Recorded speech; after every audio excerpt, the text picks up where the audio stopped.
being on Falling Skies. I absolutely love Cochise. I was like, I think he's my new favorite character. I love him. Oh, I love him too. Thank you for that. No, Cochise is near and dear to my heart now. Uh, I was going to say because I played lots of aliens and otherworldly creatures over the years. That's kind of what I do. Cochise comes with a full color palette, though. You'll get to know him over the season, and all these colors will come out. But he does have a multi-layered soul and heart that comes with him that will unfold over the season, which I really enjoyed exploring. I'm curious, what attracted you to the character in the first place? Well, my friend Todd Masters, who is the creature effects designer and the owner of Masters Effects, they do all the creatures on the show. He sent me a Facebook message saying, and we've known each other since the 80s, so we go way back. In fact, a lot of creature effects people and I know each other from my body of work.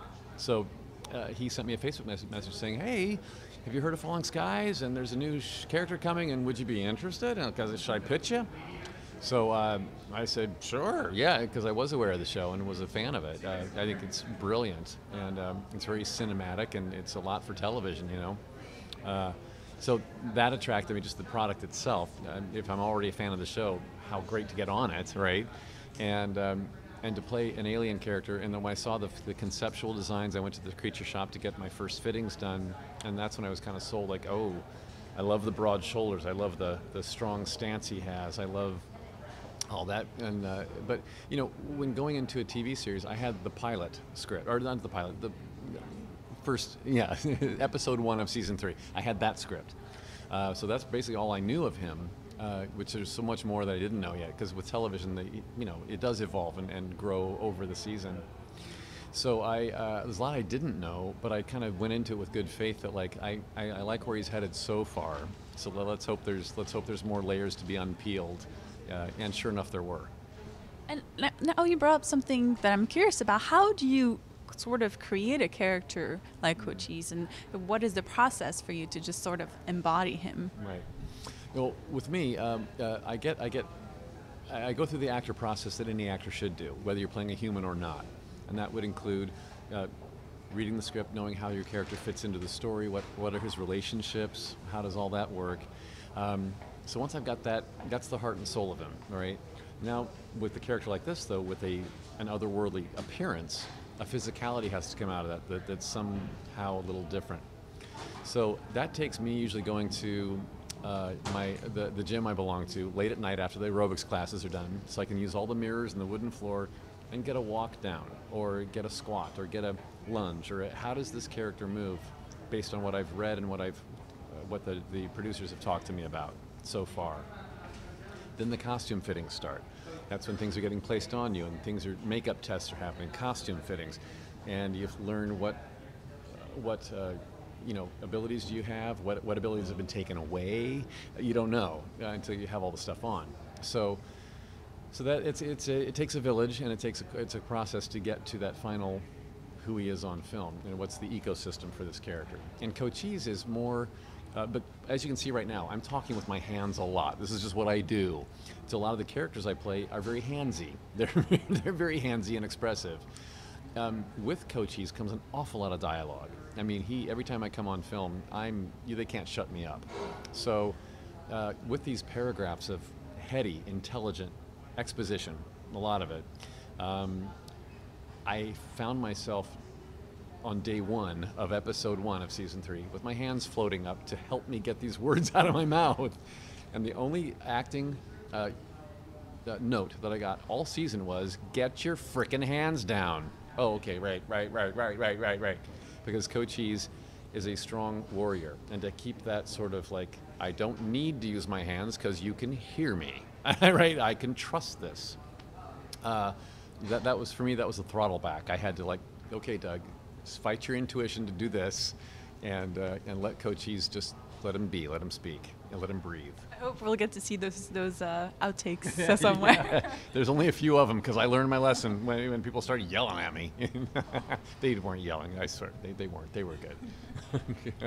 Now, you said when you first got brought into the project, you didn't know much about him. and but he's like the biggest mystery of this season, I think, for most people. So how much can you tell us now that you know more about? Well, you go into season 3 wondering, is he a friend or is he a foe?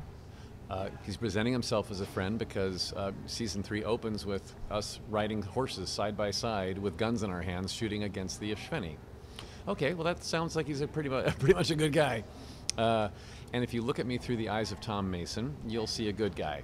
Because we are both leaders. You know, he's the leader of the human resistance. I'm the leader of the Volm species. And I've come with my people to help the Earthlings fight back. With that in place, there's a business relationship that makes sense and where some trust is being built. But then there's the other characters, and that's where the naysayers come in. Like you've got Colonel Weaver and you've got Pope, and you've got them with like kind of doing this like, can we trust this guy really? You'll hear a lot of that throughout the season.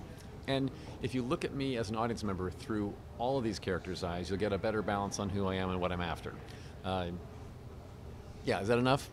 I don't want to give too much. I want to give too much away, but I like to think I'm a good guy. And the more you hear about Cochise as the episodes go on, you'll see more backstory being unfolded, and where I talk about where I come from, and some where I can connect with these humans on that theory of home and what it means, and when you don't have it, we might understand each other along the way. Whether he's nice or not, he's still pretty awesome. He's awesome, and not only is he a warrior that has been born into war and grew up in war, and that comes out in how he talks about himself, but he has a charm to him that has come out over the writers have done a great job of developing a slight sense of humor at times, or some heartfelt moments where he understands humans and is learning from them. He's not just here to educate, he's also learning a lot, and he wasn't expecting that. What would you say is the most surprising part of being in Falling Skies for you so far? Well, it's what I'm used to is feature films. I'm used to, I've done lots of guest starring on television, but I have never been a series regular on television. With that comes a schedule that is tight, and with this amount of dialogue, and keeping the hands down. But the memorization process, this tired brain of mine, when you're memorizing speeches and blocks of dialogue that are wordy, that don't trip off the tongue with ease, that's quite a commitment. And what comes with television is rewrites. It's a writer's medium, TV is, and so you've got rewrites happening right up to the day you're shooting, and so everything you've committed to memory is gone now, and this is a whole new right. So that was terrifying to me. Great, here's the new one. Right, exactly. Yeah, Noah and I had a scene together. I think in the season finale, where we were both given the rewrite the night before, and it was pages and speeches for both of us that were completely different. So we came into that one kind of going, do you know your lines today? I don't know. Do you know yours? I don't know. So at least I had a comrade in what have they done to us? Yeah, but the writers have whatever comes out at the end is the right choice. They've done a great job with that. And I'm curious because I'm not too familiar with the art of wearing prosthetics and all that, but what do you think is the biggest misconception people have about what you do? A big misconception about wearing prosthetic makeups might be that that looks like fun and easy, like that it would be like a night trick-or-treating for Halloween. Okay, it's so much more than that. Yeah, I get notes on Facebook and Twitter all the time from young people who are like, I want to do what you do. It looks like so much fun. And yes, there's a fun element to it, but it's a long, grueling day. It is. It's everything you think it would be. Hotter than you want to be, heavier than you want to be, and all your senses are dulled. Oftentimes I can't see, hear, feel, or speak, or smell. So all my senses are dulled or gone. That's a lot to go through when you're shooting a 10-hour, 12-hour day, and you've got a couple hours of getting ready, a couple hours getting out of this at the end of the day. It makes for, that's the grueling part. That like, surprise, it ain't fun and easy all the time. I can only I imagine by the end of the day, everybody's like, okay, bye. And you're like, Yeah. all right, I got 2 hours to take this. The creature effects makeup teams that come with these characters do their very best to keep us actors comfortable and but you are saying yes to when you say yes to this kind of a character that's not human, you're saying yes to looking not human too, and that involves the process. You can't say no to that. And if you have one word to describe the third season, what would it be? Oh, in one word. Let's see. I would sum up this season as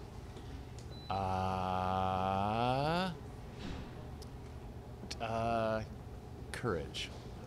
Courage. I think people find courage where they didn't know they had it, and I think that even my character, Cochise, comes up with a courage. Well, of course, courage is a part of his heritage, but even at some point during the season, I will hit the lowest I've ever been in my life, and you'll see that, and you'll see the courage that it takes to bring me back again, bring my heart back. Oh, you're bringing up, I just thought of something like, I think he interacts with Tom a lot, but is there someone we might be surprised to find out he interacts with? I don't know there's a whole lot of surprises on that. Pretty much because I'm a leader coming to help, it's the leadership that I really deal with the most. So that would be Tom Mason, that would be Dan Weaver, that would be Marina, played by Gloria Rubin, and that litany of generals that in the military uniforms. I'm pretty much in those meetings with them in the conference room, the war room, if you will. Yeah, I don't think there's any surprise. Like there's no love interest that all of a sudden like, whoa, Cochise is in love. Yeah. I wish. Season 4, I think he should explode. Since he's learning about humans, he should learn how to love them too. If you know what I mean. Anybody, a little hybrid baby? Oh, that'd be a little half and half, or a little human Cochise-y, Volmy thing. That'd be a cute kid. That would be. We're already bringing new ideas for the Where's Remy? We got to talk about this. Yeah, we'll get the writers on that. What about the rest of the Volm? Like, do we get to see a little more of them? Well, right, because I'm not the only one. I'm the leader of them. Here's the deal. They cast one actor and they had one makeup and suit. So I did have a stunt double, but he wasn't built exactly like me. So between the two of us, if they needed to create guards and a few people with a few Volm holding guns here and there, we were duplicated. So you'll see me in multiple parts, but you're not going to know they're all me. Yeah. My final question for you is, do you have a message for the fans of the show as they get ready for this third season? Yes, and that would be have heart, you fans of Falling Skies.